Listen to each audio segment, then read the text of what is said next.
Okay, everybody, so here's your CYU for the Cold War at home. So you'll see you have a couple of charts here. So on the left-hand side, we have the Hollywood 10, Alger Hiss, and then Ethel and Julius Rosenberg. Then you'll see you have some categories up here. Letter A, what were they accused of? So tell me what these groups or what these people or persons was accused of. B, how were they affected by the accusation? So what happened to them? Were they found guilty? Were they not found guilty? Were they executed or sentenced to prison? What happened to them?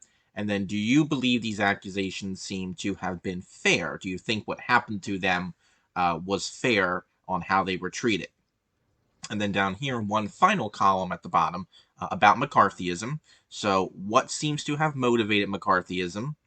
Why was McCarthyism successful at first? And then, why did it fall out of good grace or good favor with the public? What happened to kind of end McCarthyism? So, we will go over this in live class. But if you have any questions before that, please let me know. Thank you.